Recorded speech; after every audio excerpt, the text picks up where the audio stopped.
বৰ্ণিল সোণাইকুছিৰ স্বপ্নীল অধ্যায়ৰ এই উপন্যাসখনৰ আপোনালোকে ইতিমধ্যে চতুৰ্থ খণ্ডটি শুনিবলৈ পালে। চতুৰ্থ খণ্ডৰ প্ৰথম অধ্যায়টি মই ইতিমধ্যে পাঠ কৰিছিলোঁ আৰু এইবাৰ আপোনালোকলৈ আগবঢ়াইছোঁ চতুৰ্থ অধ্যায়ৰ দ্বিতীয় খণ্ড। আহক বেছি কথা নকৈ আমি তেনেহ'লে উপন্যাসখনৰ মাজলৈ সোমাই যাওঁ। কথাটোৰ পুনৰাবৃত্তি বৰ্ষাই কৰা নাছিল। যি হ'ল হ'ল বুলি তাই বাকীবোৰ দিন ভাল হোৱাৰ কামনা কৰি দীপাৱলী নিশাৰ বেদনাহত স্মৃতি পাহৰিবলৈ চেষ্টা কৰিছিল।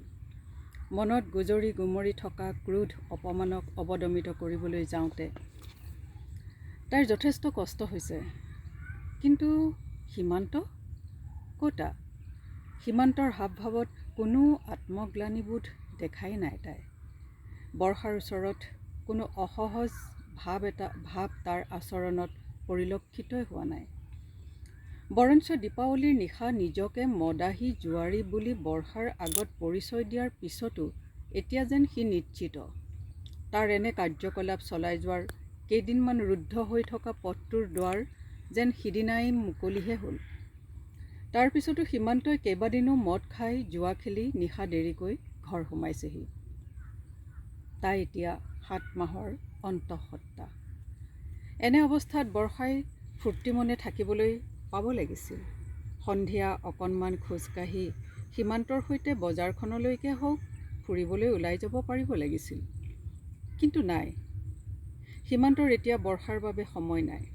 যিটো সীমান্তৰ প্ৰতিচ্ছবি বিয়াৰ পিছৰ 2 মাহলৈকে তাই দেখিছিল, সেইটো সীমান্তৰ যেন সেই দীপাৱলীৰ নিশাই মৃত্যু হৈছে। দিনবোৰ এনেদৰেই গতানুগতিকভাৱে গৈ আছে। এতিয়া বৰ্ষাৰ বাবে অগতানুগতিক দিন মানে সীমান্তই অত্যাধিক সুৰাপান কৰি বহু নিশালৈ জুৱা খেলি নথকা কথাটোহে। ঘৃণা উপজে, অত্যধিক ঘৃণা উপজে বৰ্ষাৰ। সীমান্তক অন্তৰৰ পৰা মৰম ভালপোৱাৰে বুৰাই ৰাখি এখন সুখৰ আদৰ্শৰ সংসাৰ গঢ়াৰ যি মানসিকতা পুহি ৰাখিছিল, সেই সকলোকে সীমান্তই ধূলিতচাত কৰি বৰ্ষাৰ অস্তিত্বকে যেন বিপন্ন কৰি দিবলৈ ওলাইছে। বৰ্ষাৰ আঘাত লাগে, তাই অপমানবোধ কৰে। কি নাই তাইৰ? তাইৰ ৰূপ, যৌৱন, শিক্ষা, কৰ্মপটুতা। এজন পুৰুষৰ সুযোগ্য পত্নী হোৱাৰ প্ৰায়বোৰ গুণেইতো তাইৰ আছে, যিবোৰ গুণৰ প্ৰেমত অনেক পুৰুষে এটা সময়ত তাইৰ সংগ পাবলৈ উদ্বাউল হৈ পৰিছিল। তেতিয়া তাই সুনীতৰ প্ৰেমত মজি আছিল।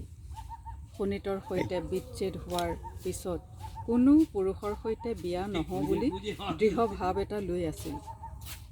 কিন্তু তাই সেই সংকল্প ত্যাগ কৰিবলৈ বাধ্য হৈছিল অম্লানৰ খাতিৰত।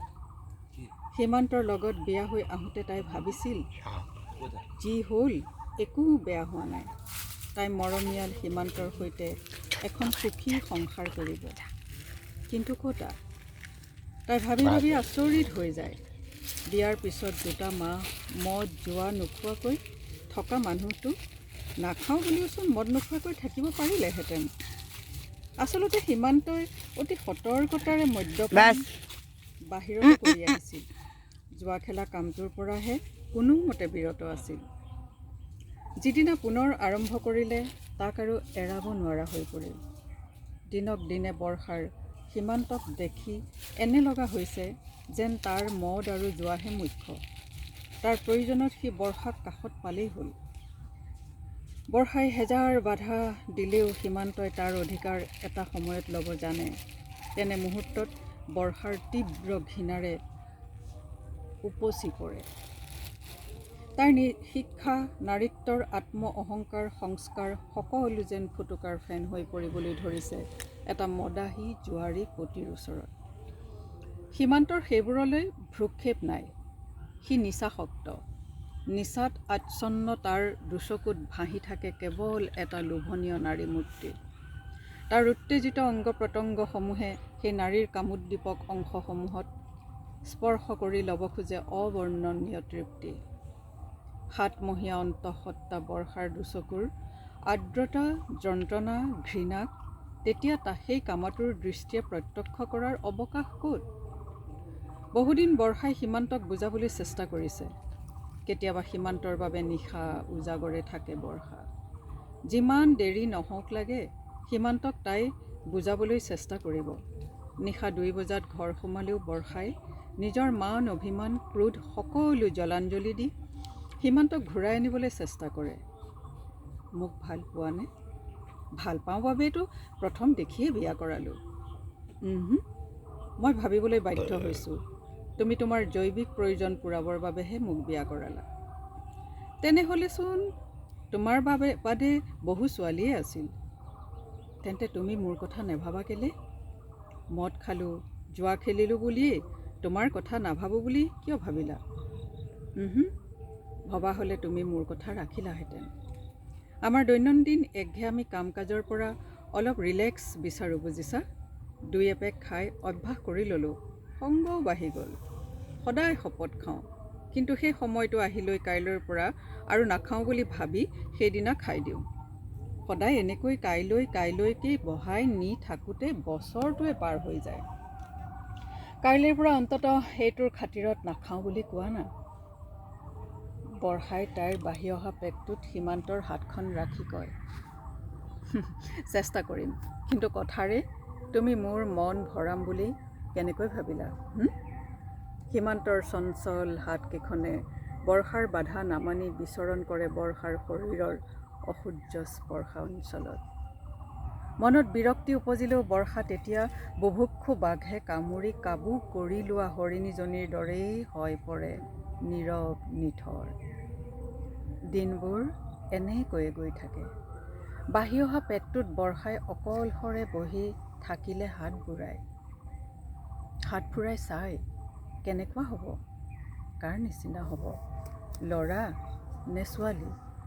বৰ্ষাই ছ'ন'গ্ৰাফি কৰাইছে যদিও ডাক্তৰক একোকে সোধা নাই।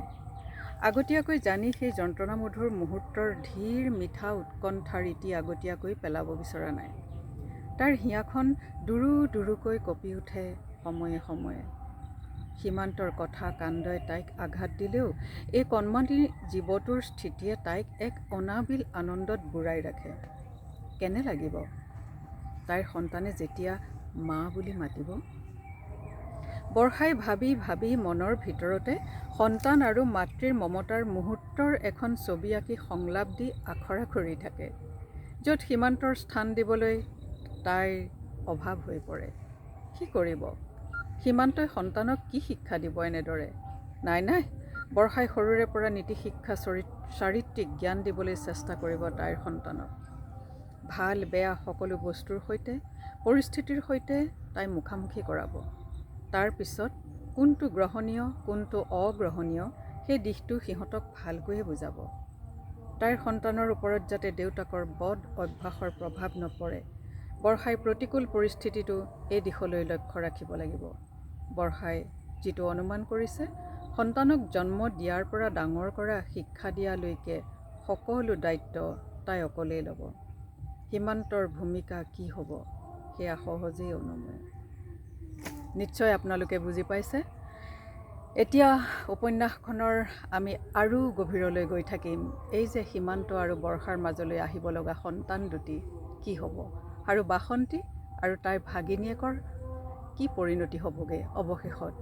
আহকচোন এতিয়াই কৈ নিদিওঁ, উপন্যাসখন আপোনালোকে শুনি থাকিব আৰু লাহে লাহে কথাবোৰো গম পাই থাকিব। ধন্যবাদ।